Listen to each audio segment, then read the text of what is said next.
So then if we go to this one here, over here, which is what, I don't know, 25 past, 20 past. Somebody said I should use a clock. So it's 20 past, right? I think, because I don't have my glasses, so I can't see, but I think.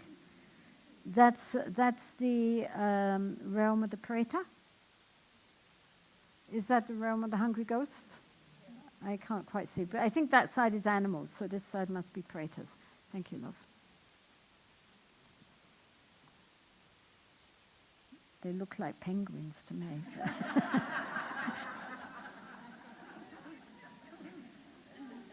Oh, I see. I can only see their hair. I can't see their bodies. So it looks like a lot of penguins on a beach. I see. No. Now I see. They've got bodies. Right. Yes. Yeah,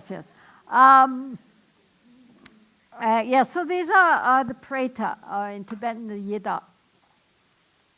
And these are considered to be hungry ghosts or unsatisfied spirits.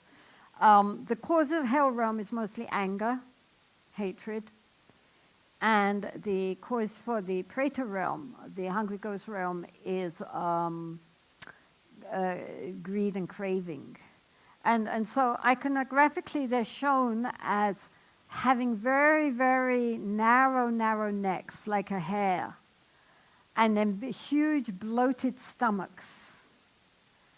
And there are various kinds of Yidak, but the basic idea is that they're always hungry, but they never can get anything to eat because their throats are so narrow. Some of them have flames coming out their mouths, so everything they try to eat turns to fire.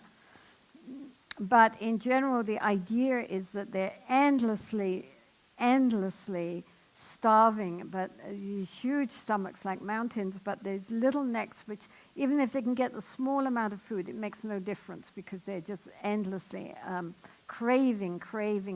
However much they get, it never can finish. So this represents greed and the craving mind, and is born from it's considered to be the result of the kind of mind which is endlessly greedy and very, very selfish, that doesn't want to share anything with anybody and is endlessly trying to accumulate, and never wants anybody else to have anything, or wants to, like a miser type of feeling. So the Tibetans, and maybe others, do a lot of pujas for these beings. There are certain prayers and mantras which can be said and rituals performed, which allows them to then take on some substance and to be fed, because they feel very sorry for them.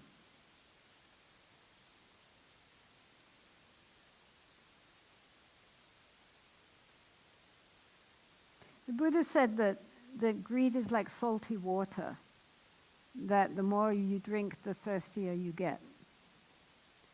That, we can see it in our modern day society when everybody, I mean, it's true, we all live, even the simplest of us, better than emperors in the past live.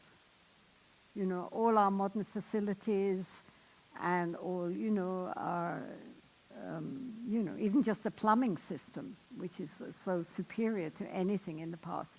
And, the luxuriousness of beds and furniture and transport and the comforts which we take for granted, which in the past would have been just astonishing, and even the Emperor of China would never have had anything so luxurious.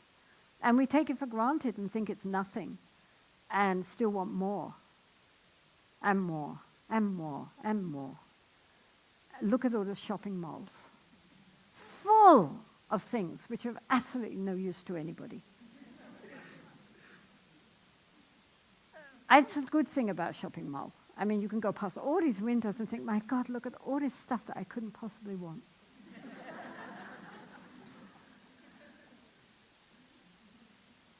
But somebody must want it, because there are more and more shopping malls and more shops full of more and more things. So it's this endless wanting, and feeling discontent. Never content. Content is a bad thing. Because, if you're content, then you won't want anything more. And if you don't want anything more, then who's going to buy all these useless things?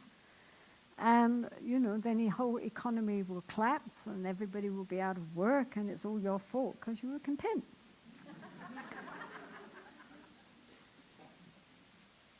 So the idea of being grateful, the idea of appreciation of what we already have, Luang Lama Mingyur Rinpoche, he advised his students to every day think of 3 things to feel appreciative about. Just the fact we can see. I mean, that's astonishing. Imagine if tomorrow you were told you were going blind. What would you think?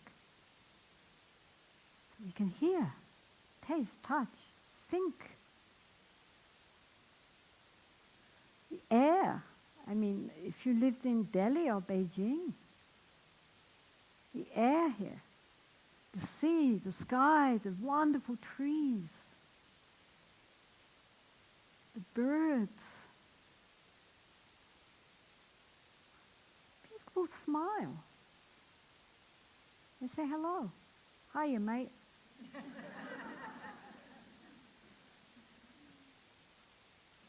So much to appreciate, to be grateful for, to counteract this greed in the mind, this wanting more and more and thinking if we have more and more, we will be happy, we will be satisfied, because nothing will ever satisfy. However much we get, we always want more. If you're a multi-billionaire, you still want more takeover bids to get more. It's like a fever, So these hungry ghosts exemplify that mindset of however much you get, it's never going to be enough. You always want more. You always have to have, you're always hungry. You're always hungry, and however much you get, it never can satisfy this inner hunger, which is endlessly there, waiting to be satisfied, waiting to be satisfied.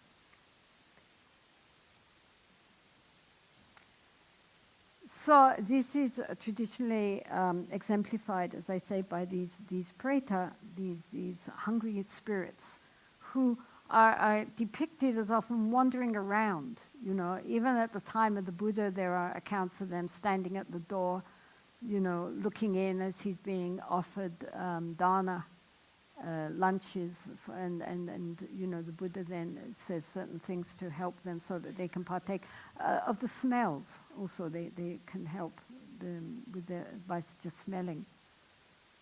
And so it's a state of mind.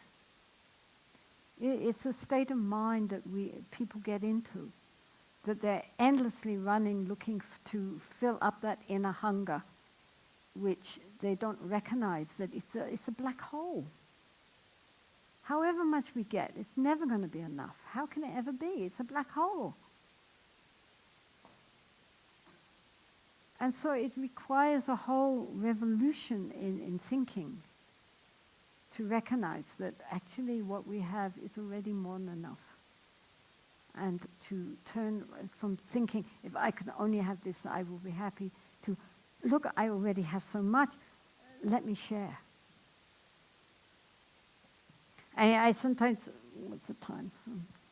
We've got a few rounds to get through, but we'll get through. As an anti-Yidak, as an anti-Preta story, of one time I was in England with some Sufi friends, and they had this little boy who was about 4 years old, and someone had given him a box of chocolates. And so he was just overwhelmed. In all his life, nobody had ever given him a whole box of chocolates, all to himself. And he was there with this box of chocolates. And so his father said, offer one of your chocolates to the nun, me. No, they're mine. And so his father said, yes, of course they're yours. That's why you can share them with others. And the little boy thought about that. He was only 4.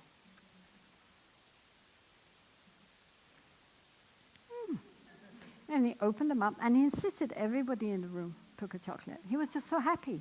It's true. These are my chocolates. I can share. And so that is the direct antidote to this hungry ghost mentality, is to share, to enjoy generosity. Generosity is the first of the paramita, of those qualities, enlightened qualities needed to become a Buddha. The first is generosity. And it's this because it lets go of our ego tendency to cling, right? And to say, this is mine. The moment we think, all right, this is mine, therefore I can give it to somebody else. Isn't that lovely? Then the whole thing changes. Do you see what I'm saying?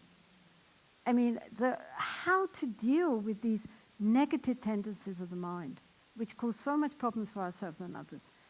And one of the ways is by learning the joy of sharing, the joy of giving, rather than accumulating.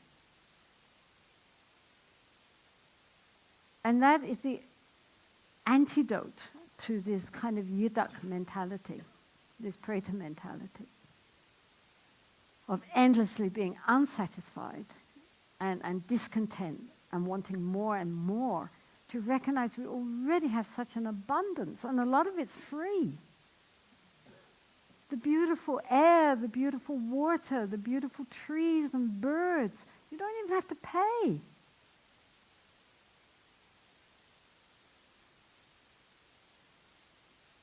It's all there, given by nature. And to appreciate. And so thank you for that to nature. How beautiful. You are very blessed to live in this beautiful continent. Appreciate. And share. Look at all you have and think, do I need all this? I mean, most ladies have, enough clothing not just for this lifetime, but several lifetimes ahead. Do you need more?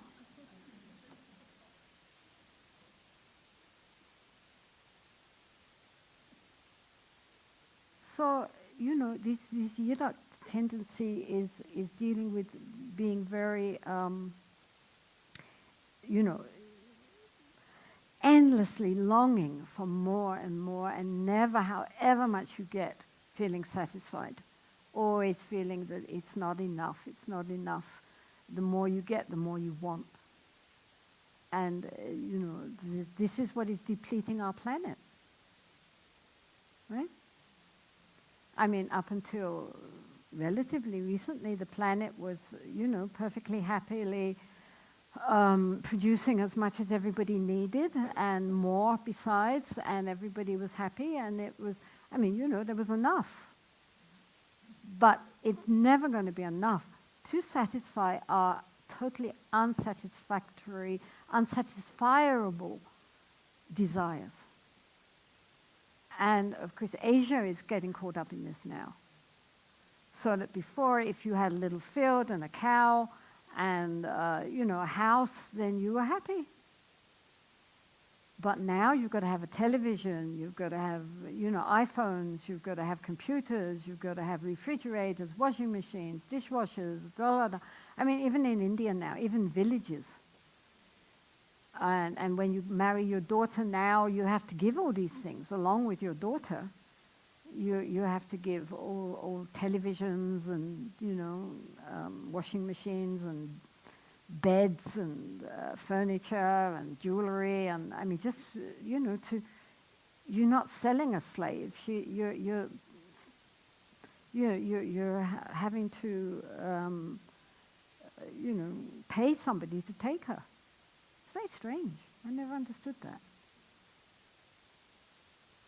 I think in Islam, they pay for the bride, right? In India, you pay somebody to take her, which is very weird, considering she's then, a slave for the rest of her life. I mean, it's very odd. Anyway, as a result, I mean, in all over Asia, as well as all over the West, everybody's expectations, desires are becoming more and more and more unreasonable, and the planet cannot sustain. And so this, again, is the Preta complex. However much we get, it's never enough. Because, our stomach is huge. And we're never going to be able to fill our stomach. It's however much we put in there, it's nothing. And there's still this huge yearning, longing, must have this, must have that. Oh, look, wow, we've got to get one of those. It's endless. So this is the Preta complex. It's not just a matter of having lots of hungry ghosts around, but we're the hungry ghosts. We're the hungry ghosts, and we're destroying our planet as a result. And the thing is that our society is encouraging that, with all the advertisements and all the sense of, if you're anybody, you've got to have this, you've got to have that, you've got to have something else. And, we're destroying ourselves. Isn't it interesting? We're really not very intelligent. Okay, so I think at 2:30 we're supposed to have a tea break. Because we still have another 4 realms to get through, please be back on time. Don't become too much like Pretas and drink 2 cups of tea, only 1.